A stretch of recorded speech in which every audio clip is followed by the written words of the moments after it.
예, 뭐 상을 하나 받으셨네요. 대한민국 유권자 대상. 여기 보니까 공약 사업 추진율이 98.1%로 돼 있습니다. 뭘 그렇게 공약을 조금만 하셨길래 이렇게 진도율이 높습니까? 매니페스토 운동 본부라고 있어요. 예. 그 정치인들 선거 때 공약하면 현실성이 있느냐, 이거 그때 다 따져서 지표를 발표하고요. 막상 당선이 되면 매년 실제로 지키고 있는가 이거를 감시하는 시민단체인데, 뭐 저희가 뭐 그거를 98%라는 게 뭐 대단하다고 생각지는 않지만 예. 대신 양보다는 질이 문제겠죠. 아, 양보다는 질입니다. 얼마나 체감하느냐, 그게 더 중요하다고 생각합니다. 전부 다 양보다는 질로 얼만큼 이루셨는지 저희가 공을 뽑아서 본격적인 인터뷰를 한번 해보겠습니다.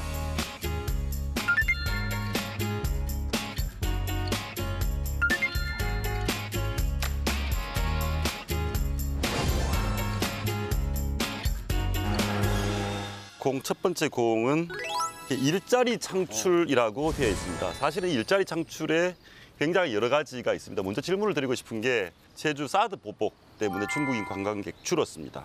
요즘 사드 보복 이후에 제주도 여건 일자리 어떻습니까? 작년에 중국 관광객이 300만 명이 왔었는데요. 예. 단체 관광이 이제 거의 안 오다시피 하니까 저희들도 걱정을 많이 했는데요. 막상 국내 관광객들이 더 늘어나서 그 공백을 많이 메꾸고 있습니다.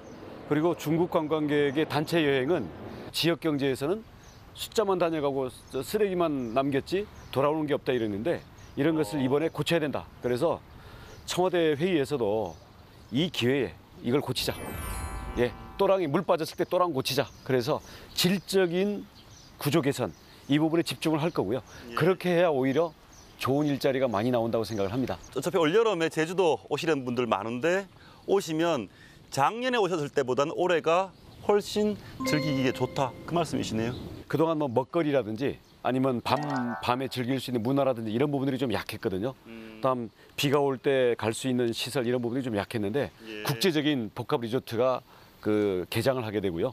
다음 곳곳에 보면 뭐 맛집, 그리고 다양한 어떤 그 아기자기한 즐길거리들을 갖춘 곳들이 속속 생겨나고 있습니다. 근데 좀 비쌉니다. 글쎄, 이 가격이 문제인데요.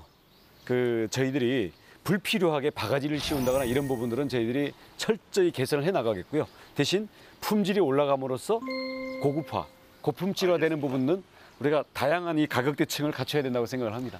요즘 제주를 주제로 한 드라마도 많고 굉장히 프로그램이 많습니다. 모든 국민이 제주도에서 한번 살아보고 싶어 합니다.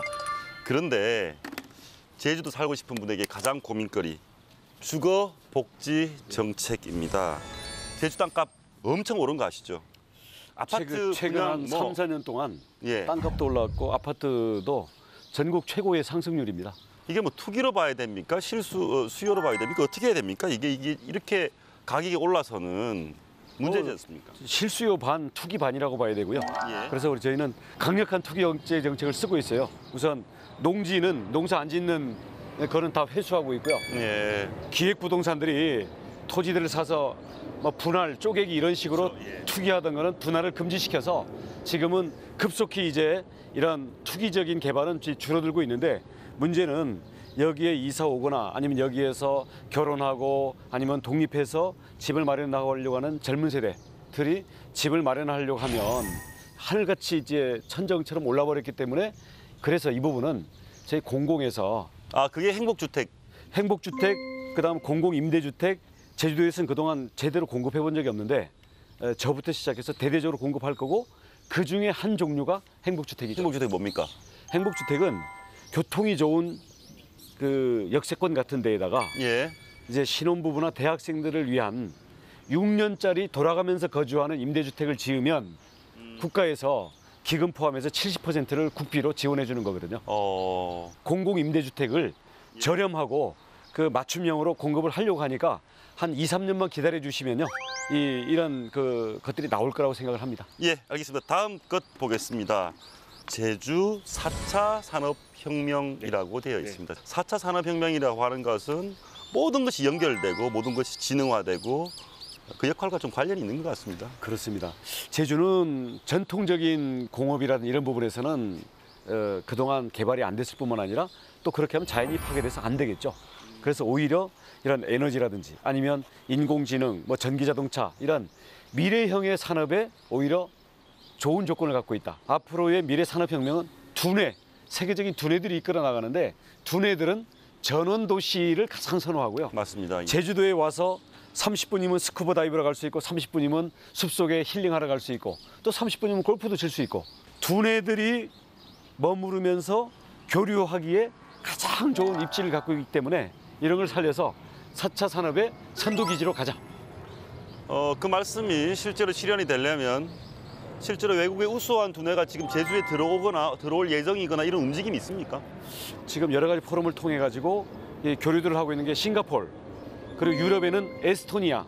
비록 작은 나라지만 전 세계적으로 가장 앞서는 나라들하고 굉장히 저희가 활동적인 그렇습니다. 그 핀란드 맞은편에 그 그렇습니다. 거기는 인구가 120만밖에 안 되는데요. 1,000만 명의 디지털 에스토니아 국적을 끌어들이고 여러 가지 그 벤처 산업들 그리고 소프트웨어들도 여기서 세계 최강국이거든요. 이런 부분들이 저희들이 아시아에서는 싱가포르, 유럽에서는 에스토니아, 그리고 미국에서는 실리콘밸리. 저희가 실패를 두려워하지 않고 과감하게 앞서가려고 합니다. 그런데요, 이건 좀 약간 논란거리인데 제주 신항만입니다. 제주 신항만.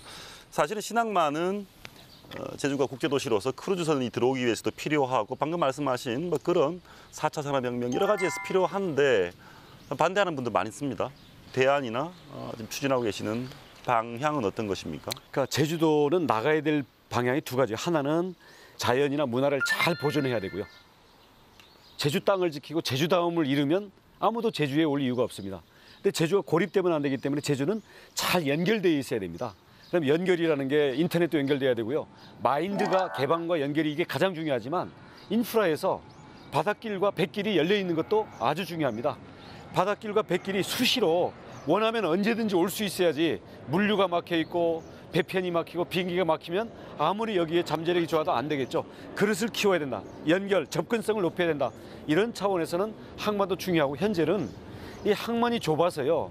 들어오겠다는 배, 그다음 물류 기지도 저희가 지금 현재 이미 있는 현재 수요도 대지를 못하고 있거든요. 그렇군요. 그래서 강정항은 크루즈항이고 크루즈도 강정항뿐만 아니라 그 이상 용량의 추가항이 필요합니다. 예를 들어서 미국 같은 경우는 마이애미는 크루즈가 동시에 10대가 들어가거든요.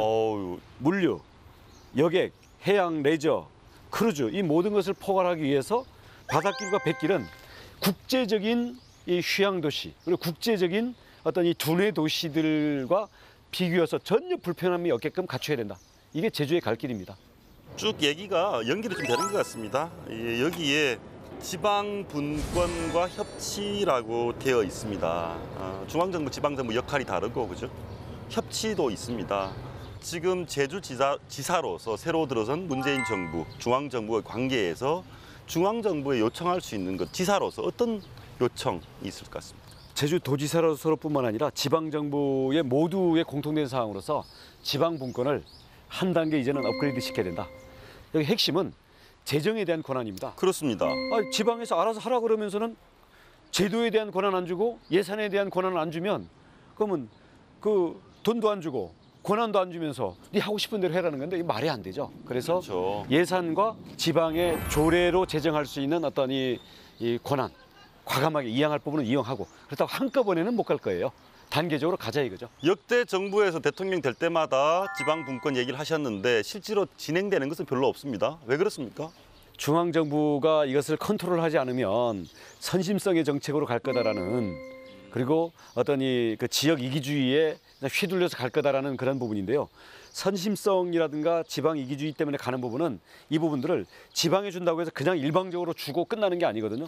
지방끼리도 서로 견제하고 그 내에서도 주민들이 참여하면서 또는 공론의 어떤 그 장치가 작동하도록 하면서 보다 성숙하고 민주주의 시스템을 해야 되는 거지 지방의 거를 그냥 도지사들한테 권력을 다 줘가지고 도지사들이 지방 사또처럼 마음대로 해라 이게 아니거든요. 그래서 방향에 대해서는 함께 머리를 맞대고 특히 선진국들이 어떻게 분권은 하면서 또 전체적으로 투명성은 높이고 있는가. 현재의 정부는 지방분권에 대해서는 역대 어느 정부보다 좀 진지하고 전향적이라고 보기 때문에 이번 기회에 이 부분들은 노력을 하고 가능하면 개헌까지도 담았으면 좋겠습니다.